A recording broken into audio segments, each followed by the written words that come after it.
Hello and good morning all. स्वागत है आपका पुनः आपकी क्लास में। आज हम जिस चैप्टर को एक्सप्लोर करेंगे उसका नाम है शक्ति संतुलन, balance of power. Balance of power के बारे में आप सभी लोगों ने पढ़ा होगा। आप करंट पॉलिटिक्स अगर पढ़ते रहते हैं तो ये नाम ज़रूर सुना होगा। बैलेंस ऑफ पावर है क्या, शक्ति संतुलन क्या है, उसका मूल कंसेप्ट क्या है, आप ये समझने का प्रयास करें। क्योंकि मैंने आपको बहुत बार बोला है कि कोई भी चैप्टर हो, आपको कंसेप्ट पहले समझना बहुत ज़रूरी है। कंसेप्ट समझ में आ गया तो बाकी सारी चीज़ें ऑटोमेटिकली समझ में आ जाती है। तो हम बात करेंगे कंसेप्ट के बारे में आज, बैलेंस ऑफ पावर का कंसेप्ट क्या है। जब से हम इंटरनेशनल रिलेशन पढ़ रहे हैं तो आपने देखा होगा कि अंतर्राष्ट्रीय संबंधों में शक्ति एक महत्वपूर्ण तत्व है। शक्ति के आधार पर ही सभी राष्ट्रों के संबंध निश्चित होते हैं। शक्ति के आधार पर ही किसी भी राष्ट्र की प्रतिष्ठा, या जिसको बोलते हैं हम, उस राष्ट्र की ताकत विश्व के सामने परिलक्षित होती है। इस कारण सभी राष्ट्र ज़्यादा से ज़्यादा शक्ति प्राप्त करना चाहते हैं, पावर प्राप्त करना चाहते हैं। ये कंसेप्ट हमने अभी पिछले चैप्टरों में पढ़ा है।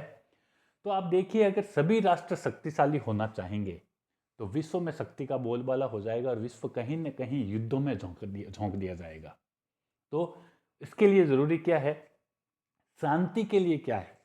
सभी राष्ट्र अगर शक्तिशाली हो गए तो शांति कैसे रहेगी। तो इसके लिए ज़रूरी है कि विश्व के जितने भी जो राष्ट्र है वो अपनी, जिनके पास शक्ति है, बहुत ज़्यादा पावर है, वो अपनी पावर को स्वच्छंदतापूर्वक प्रयोग ना कर पाए, अपनी तानाशाही के आधार पर उस पावर का प्रयोग ना कर पाए, उनको रोकने के लिए एक ऐसी विश्व व्यवस्था बनाई गई है या बन रही है या बनी हुई है जिसको हम बैलेंस ऑफ पावर कहते हैं। इस सिद्धांत के आधार पर एक शक्ति दूसरी शक्ति को रोकने का प्रयास करती है और इस तरह से विश्व में ऐसे ग्रुप्स बन जाते हैं जो कि सारे विश्व के शक्तिशाली राष्ट्रों और उन राष्ट्रों के जो सहयोगी या सपोर्टर राष्ट्र है उन सभी को एक तरह से बैलेंस करते हैं। कोई भी राष्ट्र अपनी व्यक्तिगत आकांक्षा के कारण विश्व को युद्ध में ना डाल दे, इस बैलेंस का पूरा ध्यान रखा जाता है। तो एक तरह से ये एक ऐसी शक्ति है जो कि किसी दूसरे शक्तिशाली राष्ट्र की शक्ति को नियंत्रित करने के लिए काम आती है। इस सिद्धांत को हम बैलेंस ऑफ पावर कहते हैं। आप कुछ परिभाषाएं इसकी देखेंगे तो आपको समझ में आ जाएगा। इसकी सबसे बढ़िया परिभाषा दी है पावर एंड पार्किंसन ने। इनका कहना है कि ये अंतर्राष्ट्रीय संबंधों का सबसे आधारभूत सिद्धांत है। बैलेंस ऑफ पावर के आधार पर ही आज वर्तमान राष्ट्र एक दूसरे के साथ जुड़ा हुआ है। परिभाषाओं में अगर हम आगे और देखें तो स्लीचर ने इसकी परिभाषा दी है, आइनिस क्लॉड ने इसकी अच्छी परिभाषा दी है। उन्होंने कहा है कि शक्ति संतुलन एक ऐसी व्यवस्था है जिसमें सभी स्वतंत्र राष्ट्र अपने आपसी शक्ति संबंधों को बिना किसी बड़ी शक्ति के हस्तक्षेप से स्वतंत्रता पूर्वक संचालित करते हैं। और ये एक तरह से विकेंद्रित व्यवस्था है, यानी जितने भी जो राष्ट्र है उनको कोई भी शक्तिशाली राष्ट्र अपने मुताबिक या अपनी इच्छा उन पर लाद ना सके, इस तरह की व्यवस्था का नाम ही शक्ति संतुलन है। पामर और पार्किंस ने इसको और थोड़ा क्लियरिफाई किया है। आप देखिए, शक्ति संतुलन तराजू के दो पलड़ों के समान है। जब तराजू के दो पलड़ों में वजन बराबर होता है तो संतुलन उत्पन्न हो जाता है। आप सब तराजू देखा होगा। शक्ति संतुलन विश्व को उसी तराजू के भांति रखता है कि तराजू में जब दोनों पलड़े बराबर होते हैं तो हम कहते हैं कि अभी शक्ति संतुलन कायम है। अगर उसमें से, अब आप देखिए, अगर दोनों पलड़ों में से अगर एक में वजन कम हुआ और एक में ज्यादा हो गया, दोनों ही स्थिति में एक पलड़ा झुक जाएगा, यानी विश्व कहीं न कहीं एक पक्ष में झुक जाएगा। और तब हम कह सकते हैं कि अब यहाँ पर शक्ति संतुलन की जो अवस्था है वह समाप्त हो गई है। तो तराजू के दो पलड़ों के समान पूरे विश्व को लेकर चलने वाला सिद्धांत ही शक्ति संतुलन का सिद्धांत कहा जाता है। इसको और ज़्यादा समझने के लिए आप देखेंगे तो इसकी जो अवधारणा है, मूल जो कंसेप्ट है बैलेंस ऑफ पावर का, वो आप समझने की कोशिश कीजिएगा, जिसमें कहा गया है कि शक्ति संतुलन क्या है। इसका अगर हम मीनिंग देखें तो मीनिंग के साथ ही हमें शक्ति संतुलन समझ में आ जाता है। दो चार उदाहरण आप देखिए। एक तरह से शक्ति का वितरण है, ये डिस्ट्रीब्यूशन ऑफ पावर है, यानी पावर किसी एक के पास ना रह के अलग अलग सभी राष्ट्रों के पास एक निश्चित मात्रा में शक्ति उत्पन्न हो जाती है और वो सभी राष्ट्र एक दूसरे की शक्ति को नियंत्रित करने, अगर ये कंडीशन आ जाती है, स्थिति होती है विश्व में, तो हम कह सकते हैं कि बैलेंस ऑफ पावर वहाँ पे कायम है। फिर आप देखिए शक्ति की प्रबलता को दर्शाता है डेमोन्स्ट्रेशन लेगिमोनी का मतलब है कि शक्ति संतुलन के लिए जरूरी है कि प्रत्येक राष्ट्र के पास एक निश्चित मात्रा में शक्ति हो, क्योंकि यहाँ पर जो कमजोर राष्ट्र होते हैं, दुर्बल राष्ट्र होते हैं, वो शक्ति संतुलन के कर्ता नहीं होते हैं, वो केवल दर्शक मात्र होते हैं या भीड़ की तरह वहां पे एक्ट करते हैं। उसके बाद दो चीजें और आप देखिएगा कि ये स्थिरता और शांति को बनाए रखता है। It means stability and peace. शक्ति संतुलन होगा तो विश्व में स्थिरता रहेगी, शांति रहेगी। लेकिन दूसरी तरफ यह अस्थिरता और युद्ध की स्थिति भी है। इसको आप थोड़ा अच्छे से समझ लीजिए, उसके बाद शक्ति संतुलन आपको समझ में आ जाएगा। कि तराजू के दो पलड़ों की हमने बात की, तो हम कब समझते हैं कि शक्ति संतुलन हो गया? जब दोनों पलड़े बराबर है, यानी स्थिरता है और शांति है, अगर विश्व में हम समझते हैं शक्ति संतुलन है। लेकिन आप देखिए यहीं से अस्थिरता की स्थिति पैदा होती है।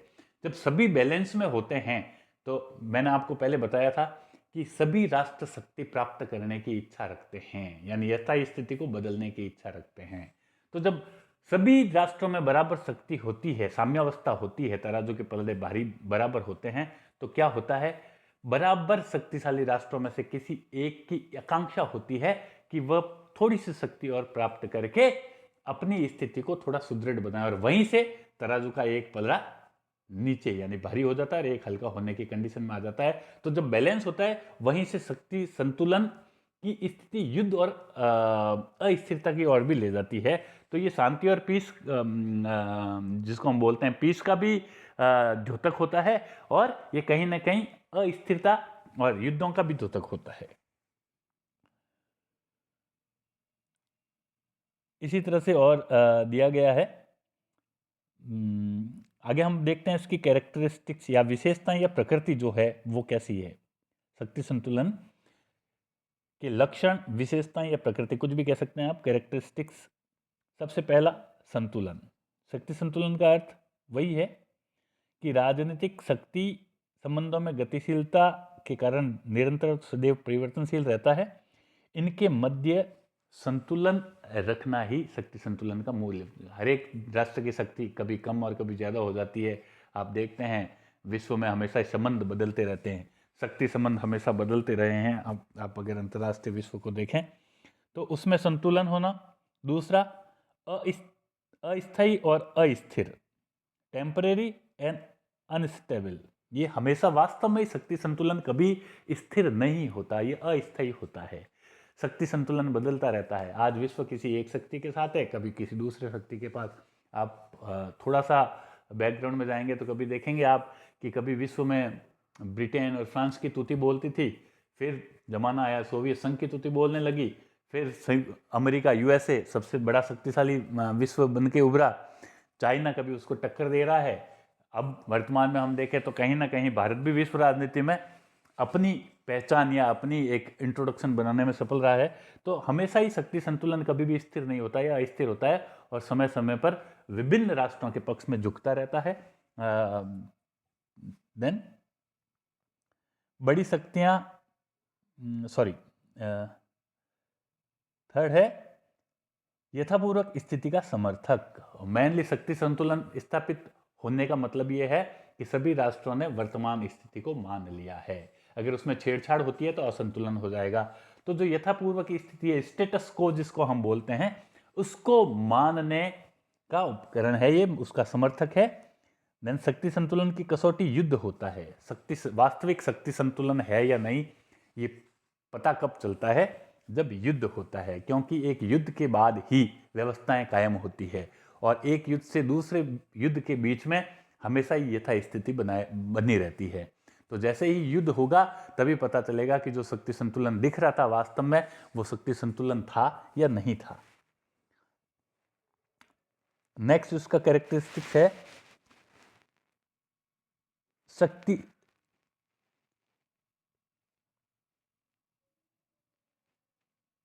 शक्ति संतुलन के प्रति वस्तुनिष्ठ और व्यक्तिनिष्ठ दृष्टिकोण।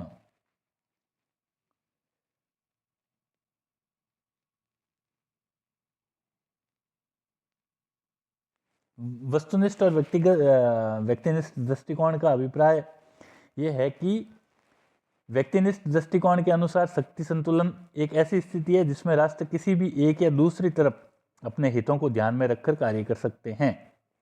और वहीं वस्तुनिष्ठ दृष्टिकोण के अनुसार शक्ति संतुलन ऐसी स्थिति है जिसमें विरोधी राष्ट्र या राष्ट्रों का समूह शक्ति में प्राय समान होते हैं। मेन वही चीज़ है कि जब 2-3 राष्ट्र एक ग्रुप बना के बराबर बैलेंस स्थापित करते हैं शक्ति का, तो वो वस्तुनिष्ठ हो जाता है। और अगर ऐसी व्यवस्था हो जिसमें कोई भी राष्ट्र अपने हितों के कारण कहीं भी किसी भी ग्रुप में अपने आप को शामिल करना चाहे, तो वह व्यक्तिनिष्ठ हो जाता है। फिर नेक्स्ट है शांति का उपकरण नहीं है, not a device of peace. अधिकतर हम ये समझते हैं कि शक्ति संतुलन से शांति स्थापित हो जाती है, लेकिन जैसा कि मैंने बताया, जहाँ पे बैलेंस होता है वहीं से कुछ राष्ट्रों के बीच में ये आकांक्षा पैदा होती है कि यहाँ से हम अपनी शक्ति को बढ़ा सकते हैं, क्योंकि अभी सब बराबर हैं, कोई भी एक सुपर पावर नहीं है। तो ये कभी भी शांति का उपकरण नहीं है, बल्कि ये हमेशा ही युद्ध की ललक पैदा करने वाला उपकरण माना गया है। फिर बड़ी शक्तियाँ शक्ति संतुलन के कर्ता होते हैं। बिग पावर्स जो होते हैं वो हमेशा ही एक्टर्स होते हैं। मैंने आपको बताया, शक्ति संतुलन स्थापित करना विश्व में केवल जो मेगा पावर्स है, बड़ी महाशक्तियाँ हैं, उन्हीं का कार्य है। छोटे छोटे राष्ट्र केवल दर्शक की तरह होते हैं या बड़ी शक्तियों के मोहरे होते हैं, वो उसमें कोई अपना रोल नहीं निभाते। देन राज्यों की बहुसंख्या एक आवश्यक शर्त है। Multiplicity of state. शक्ति संतुलन स्थापित करने के लिए बहुसंख्यक राज्य होने चाहिए। अगर हम देखते हैं कि विश्व में 1 या 2 ही स्टेट हैं जो कर रहे हैं, तो इससे शक्ति संतुलन को समझना नामुमकिन है। इसके लिए बहुत सारे शक्तिशाली राष्ट्रों की आवश्यकता होती है, और वो बहुत सारे शक्तिशाली राष्ट्र अपनी महत्वाकांक्षा के कारण शक्ति संतुलन स्थापित करने की होड़ में रहते हैं। तो इस तरह से कैरेक्टरिस्टिक्स जो है हमने इसका समझा। उसके बाद हम बात करते हैं शक्ति संतुलन की स्थापना के उपाय। शक्ति संतुलन स्थापित करने के लिए क्या साधन अपनाए जाते हैं, है ना। मेंटेन करने के डिवाइसेस क्या है, मेथड्स क्या है, किस प्रकार से विश्व में शक्ति संतुलन जो है वह स्थापित किया जा सकता है। इसको समझने के लिए हम सबसे पहली बात करेंगे कंपनसेशन की, क्षतिपूर्ति जिसको बोलते हैं। और इसको ज़्यादातर कंपनसेशन का मतलब होता है टेरिटोरियल कंपनसेशन से, यानी किसी के जो भू क्षेत्र है, ज़मीन है, उसको कंपनसेट कर देना।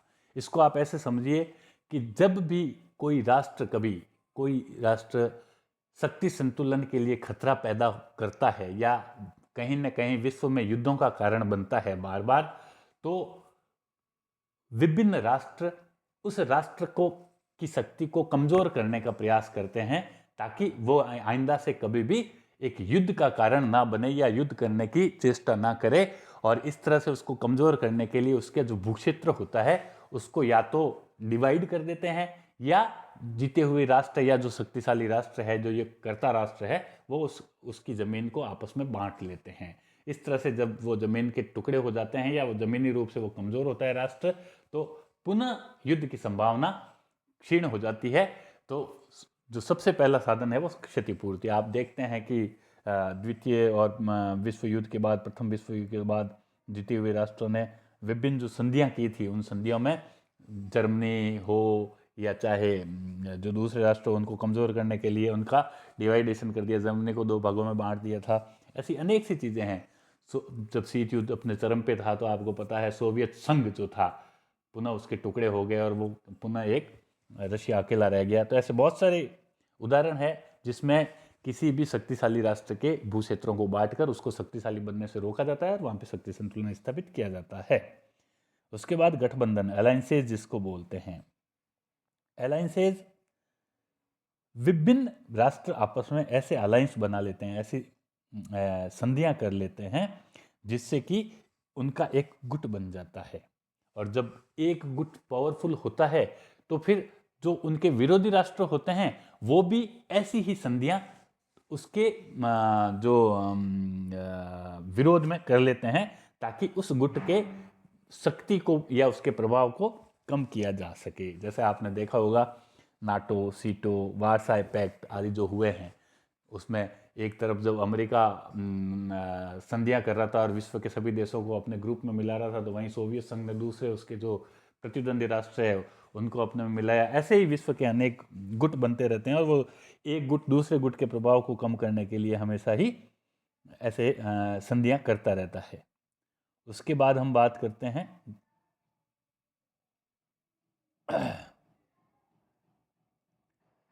हाँ, इसमें पहला पॉइंट जो है वो छूट गया, शक्ति संचय, पावर कंसोलिडेशन। हमेशा ही शक्ति संतुलन के लिए शक्ति का संचय करना आवश्यक है, क्योंकि मैंने आपको बताया कि इसमें शक्तिशाली राष्ट्र ही अपनी भूमिका निभाते हैं।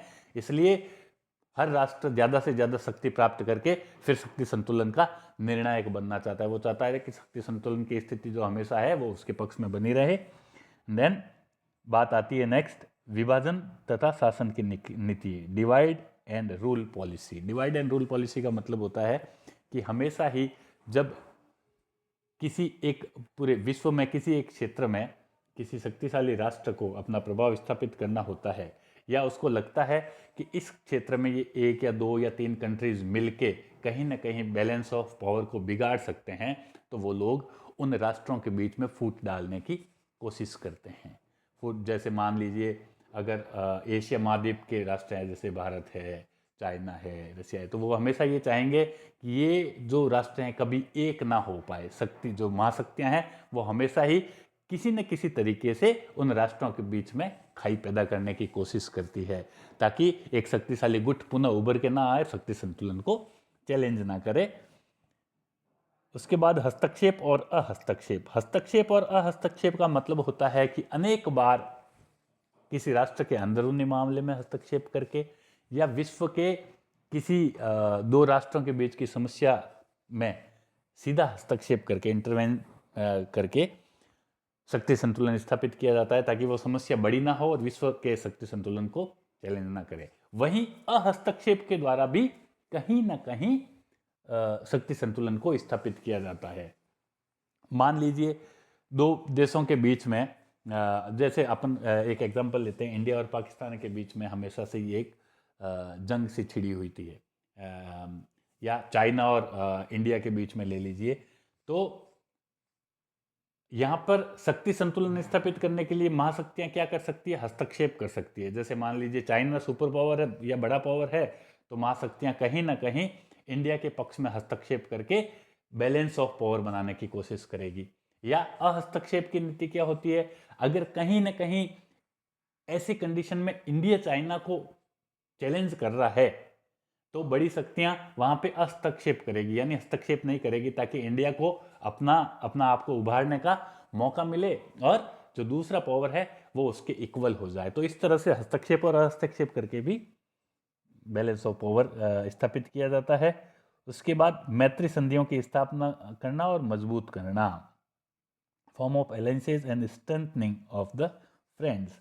ज़्यादा से ज़्यादा मैत्री संधियां करना। इस मैत्री संधियों का मतलब यह है कि विश्व के अनेक देश आपस में एक फ्रेंडली ट्रीटी करते हैं, और वो ये चाहते हैं कि हम दो देश तीन देश मिलकर एक ऐसी ट्रीटी कर लें कि हम आपस में एक दूसरे का सपोर्ट करेंगे, और कोई भी देश अगर हमारे ऊपर आक्रमण करेगा तो हम, अगर किसी ए के साथ आक्रमण करेगा तो बी और सी हमेशा उसका साथ देंगे, और अगर बी के साथ करेगा तो ए और सी उसका साथ देंगे। इस तरह से मैत्री संधियों को मजबूत करके बैलेंस ऑफ पावर किया गया, ताकि कोई भी राष्ट्र अपनी शक्ति के घमंड में कहीं भी विश्व के जो बैलेंस ऑफ पावर है उसको चुनौती ना दे सके। आपको अगर इराक और अमेरिका युद्ध याद हो, तो इराक ने अपने क्षेत्र में आसपास के जैसे छोटे देश हैं कुवैत वगैरह पे आक्रमण कर दिया, और उसको जब दबाने की कोशिश की तो अमेरिका ने सीधे हस्तक्षेप करके इराक को, क्योंकि जो छोटे देश है उनकी ट्रीट थी अमेरिका के साथ। तो इस तरह से वहीं आप रशिया और फ्रांस की ट्रीट को लेके भी बहुत सारे एग्जाम्पल ऐसे मिलेंगे आपको, जो कि किसी भी एक मित्र पे आक्रमण करना उस पूरे ही ग्रुप पर आक्रमण करना समझा जाएगा। ऐसी एक ट्रीट करके या संधियां करके भी शक्ति संतुलन बनाए रखा जा सकता है। देन फिर आता है मुख्य शत्रु के साथ समझौता करना, to negotiate agreement with the potential power. अगर किसी देश के पास देश के आपस में बार बार किसी एक राष्ट्र के साथ उसके कॉन्फ्लिक्ट्स हो रहे हैं, तो और बार बार उस कॉन्फ्लिक्ट्स के कारण कहीं ना कहीं उस क्षेत्र में शक्ति संतुलन गड़बड़ा रहा है, तो उसका एक कारण ये होता है कि उस राष्ट्र के साथ जो कि बार बार उसके साथ कॉन्फ्लिक्ट हो रहा है, उसका मुख्य शत्रु है, उसके साथ एक एग्रीमेंट कर लिया जाए। जैसे हम पाकिस्तान और इंडिया है, यहाँ पे इस क्षेत्र में अगर बार बार इंडिया और पाकिस्तान के कारण कहीं शक्ति संतुलन गड़बड़ा जाता है, तो दोनों में एक एग्रीमेंट हो जाए और दोनों आपस में लड़ाई बंद कर दें, तो इससे भी वहाँ पे शक्ति संतुलन स्थापित हो जाता है। उसके बाद बात आती है मध्यवर्ती राज्य या खंड की। मध्यवर्ती राज्य बोलते हैं बफर स्टेट। बफर स्टेट क्या होता है? दो परंपरागत शत्रुओं के बीच में एक ऐसा छोटा स्टेट जो ना तो किसी का दोस्त है ना किसी का दुश्मन, यानी वो दोनों राज्यों के साथ उसके समान संबंध है, तो वो दोनों राज्यों के बीच, सीमाओं के बीच में एक बफर स्टेट का काम करता है। इस तरह से बफर स्टेट्स जो हैं वो दो शत्रुओं को आपस में हमेशा ही लड़ने से रोकते हैं, और इस तरह से उस क्षेत्र विशेष में बैलेंस ऑफ पावर स्थापित हो जाता है। आपने बहुत सारे राष्ट्रों को सुना होगा बफर स्टेट के बारे में। सेकेंड वर्ल्ड वॉर के बाद आप देखिए, जब दो बाइपोलर हो गया था, पूरा वर्ल्ड दो गुटों में विभक्त हो गया था, तो अनेक ऐसे छोटे छोटे राष्ट्र थे जो कि परंपरागत शत्रुओं को आपस में लड़ने से रोकते थे। जैसे रूस और जर्मनी के बीच में पोलैंड छोटा सा देश है, वो बफर स्टेट का काम कर रहा था। बेल्जियम और हॉलैंड जो है वो फ्रांस और जर्मनी के बीच में बफर स्टेट का काम कर रहे थे। भारत और चीन के बीच में तिब्बत जो है वो अभी बफर स्टेट का काम कर रहा है, ताकि सीधे टकराव को ये रोकता है। कहीं ना कहीं आपको पता हो, हमारी कश्मीर जो समस्या थी, उसके बारे में भी ऐसा कहा जाता है कि जब पाकिस्तान और भारत दो स्टेट अलग हो गए, दो दुश्मन हो गए, तो कश्मीर के जो महाराजा थे वो कश्मीर को स्वतंत्र रखे, इन दोनों के बीच में एक बफर स्टेट बनाना चाहते थे, ताकि फ्यूचर में कभी भी इंडिया और पाकिस्तान आपस में सीधा टकराव ना कर सके। तो बफर स्टेट दो शत्रुओं के बीच में एक स्वतंत्र राष्ट्र की स्थापना करके तो इस तरह से रोका जा सकता है। फिर शस्त्रीकरण और निशस्त्रीकरण, आर्मामेंट एंड डिसआर्मामेंट। हमेशा ही शक्ति प्राप्त करने का सबसे बड़ा साधन होता है वो शस्त्रों की होड़। ज़्यादा से ज़्यादा अस्त्र शस्त्र इकट्ठे करना उस राष्ट्र की शक्ति को दर्शाता है। तो जब एक राष्ट्र के पास बहुत सारे शस्त्र इकट्ठे हो जाते हैं, तो दूसरे राष्ट्र जो कि कम शक्तिशाली होते हैं वो वैसे ही शांत हो जाते हैं। उनको पता है कि इनसे लड़के हम जीत नहीं पाएंगे, तो इस तरह से वहाँ पे शांति स्थापित हो जाती है, बैलेंस और पावर स्थापित हो जाता है। और जब लगता है कि विश्व एक शस्त्रों की होड़ में आ गया है, अब जब दूसरे राष्ट्र भी उनकी होड़ करके अस्त्र और शस्त्रों की होड़ में पड़ते हैं और ज़्यादा से ज़्यादा अस्त्र शस्त्र प्राप्त करना चाहते हैं या बनाना चाहते हैं, तब फिर विश्व उस होड़ से विश्व को बचाने के लिए और बैलेंस स्थापित करने के लिए निशस्त्रीकरण की व्यवस्था अपनाता है। इसमें होता है कि ऐसी संधियां कर दी जाए कि अब कोई भी राष्ट्र एक निश्चित मात्रा से ज़्यादा हथियार अस्त्र शस्त्रों का निर्माण नहीं करेगा, जिससे कि विश्व में शांति स्थापना की जा सके। तो इस तरह से हम देखते हैं कि बहुत सारे डिवाइसेज हैं, मेथड्स हैं जिससे शक्ति संतुलन स्थापित किया जा सकता हो। शक्ति संतुलन के प्रकार की हम बात करें तो ये मुख्य रूप से दो प्रकार का होता है। एक साधारण संतुलन होता है और एक बहुल या जटिल संतुलन होता है। साधारण जो सिंपल बैलेंस होता है उसमें मुख्य रूप से विश्व बाइपोलर हो जाता है। जैसे तराजू के दो पलड़े होते हैं, एक गुट और दूसरा गुट, और दोनों में ही एक सामान्य रूप से एक संतुलन होता है। वहीं जटिल संतुलन जिसको मल्टीपल और कॉम्प्लेक्स बैलेंस जिसको कहते हैं, उसमें गुटों के भीतर गुट पैदा हो जाते हैं। यानी फिर अब कोई दो गुट विश्व को प्रभावित नहीं करते, बल्कि छोटे छोटे अनेक गुटों का महत्व विश्व शांति और शक्ति संतुलन में हो जाता है। जैसे आप देखते हैं अभी गुटों के बीच में, जैसे दो मैन गुट हैं, सोवियत संघ और अमेरिका है, तो उनके बीच में ही ऐसे अनेक राष्ट्रों के अलग अलग क्षेत्रीय आधार पर गुट बने हुए हैं। आसियान, सार्क आपने सुना होगा नाम, गुट निरपेक्ष जो राष्ट्रों का गुट है। ऐसे अनेक सारे ग्रुप है जो कि विश्व शांति या जिसको हम कहते हैं कि शक्ति संतुलन में अपनी विशेष भूमिका निभाते हैं। तो ऐसे शक्ति संतुलन को हम कॉम्प्लेक्स बैलेंस कहेंगे या जिसको हम जटिल संतुलन कहेंगे। तो फ्रेंड्स, आशा करता हूँ आपको अच्छे से समझ में आया होगा। इंग्लिश मीडियम वालों के लिए as it is, what is balance of power, meanings, characteristics and methods मैंने इसमें डाला है। आप देखिए, आराम से पूरे PDF को पढ़ेंगे तो आपको बहुत अच्छे से समझ में आ जाएगा। इसके अलावा भी आपकी कोई क्वेरीज हो या आपका कोई डाउट हो, किसी पॉइंट पर क्लेरिफिकेशन हो, तो आप कांटेक्ट कर सकते हैं। Thank you.